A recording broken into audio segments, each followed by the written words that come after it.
Hi everybody, welcome back to Tips for You. Well, this week is National Eating Disorders Awareness Week, February 23rd to March 1st. So it's this week that we are bringing awareness to those people who are suffering from eating disorders. So if you are suffering from an eating disorder or you have a loved one who is suffering from an eating disorder, there is help out there for you. Recovery is possible. There are treatments available so that you can lead a life that you've always wanted, free of your eating illness, and you have to seek help for that. Recovery is possible, and you are not alone. In the United States alone, there are 20 million women and 10 million men suffering from an eating disorder at some point in their lives. Many people exhibit more than one specific type of an eating disorder, so you can be classified into several different categories. So let's talk about the common ones. Those are anorexia nervosa, bulimia nervosa, and binge eating. Do you know which one of those is the most common? Well, it's binge eating. And even though the most obvious to a person might be anorexia nervosa, because you can see when a person is losing weight. Sometimes that doesn't happen until it's a very drastic part of the illness, and it is an illness.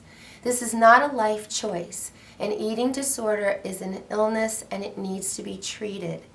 So you need to recognize that if you have it, and please use this week now to take your first step towards trying to change your life for the better, because you're only hurting your body, you're not helping yourself. So if you find that you're exercising regardless of whether you're sick, whether you're fatigued, whether you have an injury, and you feel the need to burn off calories because you're so afraid to gain any weight whatsoever and you're restricting your calories, you might want to consider the fact that you may have anorexia. And you have to realize that you are hurting your body by consistently pushing it and restricting calories to your body. You are hurting your body. And many times people that have eating disorders have a body image that they're uncomfortable with, and they're trying to get to a certain body image in their mind that they think that they want to achieve, and they think once they get there then everything will be fine and they can relax and they can lead a different life. But what happens is they never get to that point.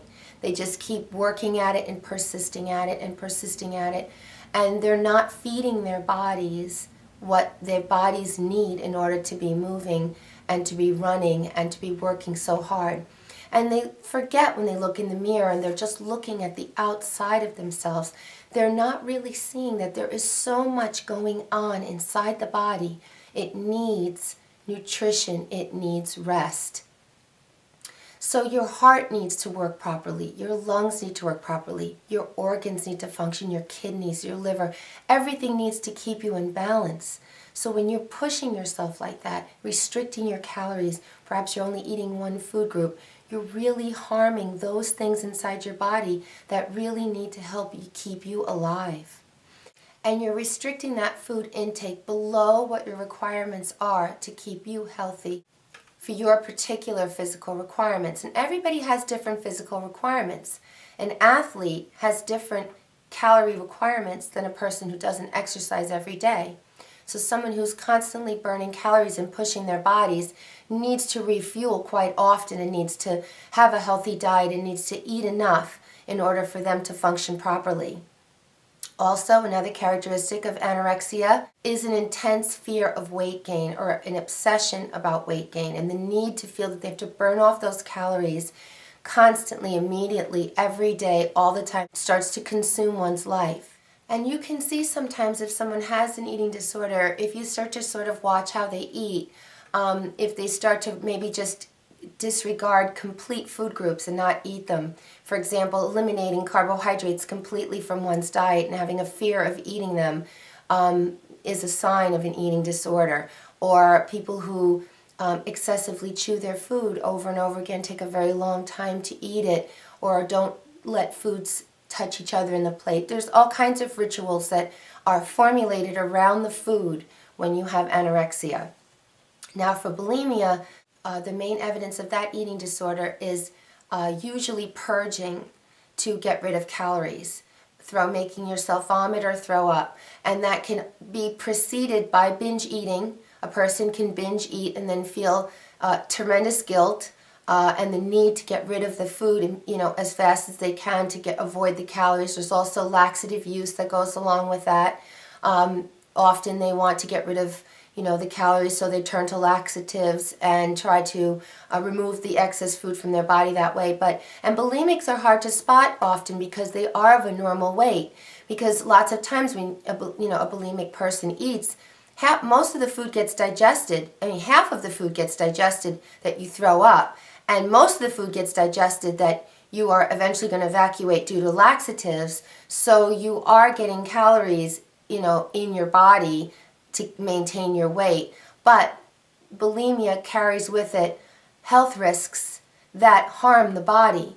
It imbalances the body tremendously, causing yourself to throw up all the time. You imbalance the electrolytes, it's no good for your body. It's harmful for the teeth because you've got the acids coming from your stomach that are coming through your teeth. Now, if you're suspecting perhaps your loved one could have bulimia, look for things like odd smells. The smell of vomit is something that you can pick up.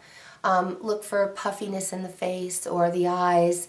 Somebody who's drinking a lot of water, or they're having problems with their teeth, sucking on a lot of mints, things like that to cover and hide their bad breath, things like that.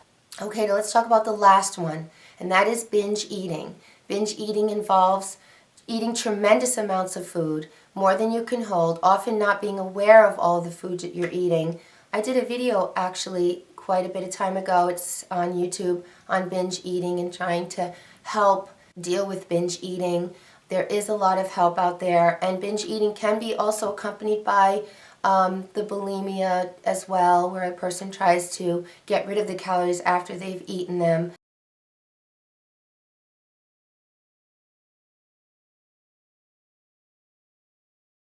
I want to refer you to the National Eating Disorders.org website. This is a wonderful website, and there's also the website NEDAwareness.org, and I'm going to put those websites in my description box. Please go there. If you know someone that is suffering from an eating disorder, you're a parent trying to deal with a child, you're a teacher and you're noticing a student, you're a coach or a trainer and you're noticing your athletes are having problems, or for yourself, because you want more information, because you want to take a step towards healing yourself, towards getting this under control, please go to these websites. They have so much information. Help is there. There's a chat line.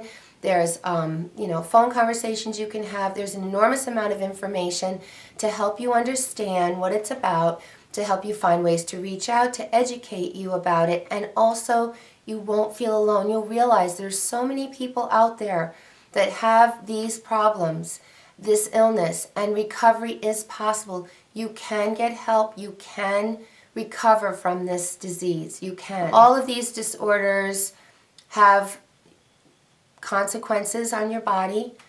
They are harmful, and there are more deaths caused by anorexia than any other mental illness that there is. And here's some facts for you that I got off of the NED Awareness website. First of all, eating disorders can affect anyone, regardless of their age, ethnicity, sexuality, or gender. Also, 1 out of every 3 to 4 people suffering from an eating disorder is a male. Men get eating disorders, boys get eating disorders just like women do. So you have to be aware of that as well if you see these types of traits in a boy or a man as well, because they have them too. It's not just a problem for women. It is very widespread. It usually starts sometime in puberty, and studies show that it actually affects people with certain genetic traits and behavioral traits. They have found that people with anorexia usually have a strong tendency to be very persistent and also to have a very high perfectionism trait. Those people often have those traits before they get the eating disorder and will have those traits well beyond recovery from the eating disorder. But those traits are not bad traits and they're not good traits. They're just traits of a person. And if you channel those traits, they can actually serve you very well in life if you put them into positive things and not negative things, by bringing them to look into yourself and into your body and trying to make your body something that it's not. Trying to achieve a level of thinness, for example, that you cannot achieve without starving yourself. So channel that in a positive way. People who are often very persistent will often, work themselves too hard. Stress is a large part of developing eating disorder, feeling out of control. Women are told that they can do anything. Young girls are told that they can do anything in life, and they can. But that can often create a lot of stress on a woman and on a girl. And oftentimes of stress is when you can develop certain disorders. So, and even after recovery, sometimes you can have a relapse in times of stress where you'll kind of revert back into those traits. But once you learn how to deal with it, how to recognize it, then you can pull yourself out of it and get back on track towards your normal eating patterns and your healthy life. Because life is about living, is about being happy, and it's about enjoying life. If you're not enjoying life because you're on a regimented lifestyle where you're like a little mouse in a wheel going around and around chasing something that's hurting you to try to achieve it, you've got to stop. You've got to seek help. You've got to try to get over it. There's a lot of help out there. There's websites, there's readings, there's materials. Reach out and try to help yourself. Because if you've got those traits, you've got those persistent traits, then I know you won't give up until you've tried to make yourself well again. So you do that. You go out there and you make yourself well again. So this is a really important week.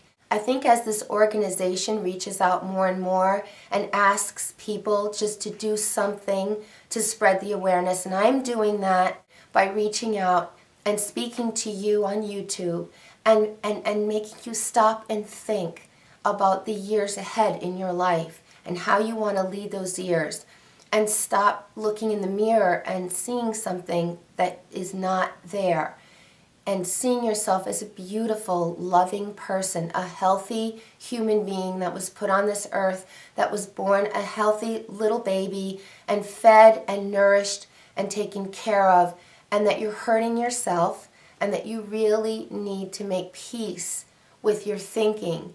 And to be kind to yourself and to realize that what you're doing is harming yourself, but that it's an illness and that you need help for it and that you can recover from it. You just need to get help for your illness. And you want to get it early. So early intervention is really helpful. It's really important. It's really something that I want you to just take away from this video, and I want you to act, because the quicker you get a handle on it, the less damage you're going to do to your body, or this illness won't implant itself so deeply into your mind. So please go to this organization's website, take the first step, tell someone you love. Many of the people that have recovered or have sought help have said that it's so important to have the support of loved ones when they are going through this journey of change. It's a big change for them because their mind is so strongly set on something that it's very hard for them to let go. And it's really important to have the support and the love of the people around you. So, reach out to those people that you love, and those people out there that know someone, please reach out to them and help them. Okay, so thanks so much for viewing. And please subscribe, because I have a lot more to come. And something for everyone. I apologize for my voice today. I have a little cold. And please visit me at my blogspot where I do a lot of writing. And I'm also on Facebook and Twitter, so please follow me and like me there. And I will see you soon. Okay, bye-bye now.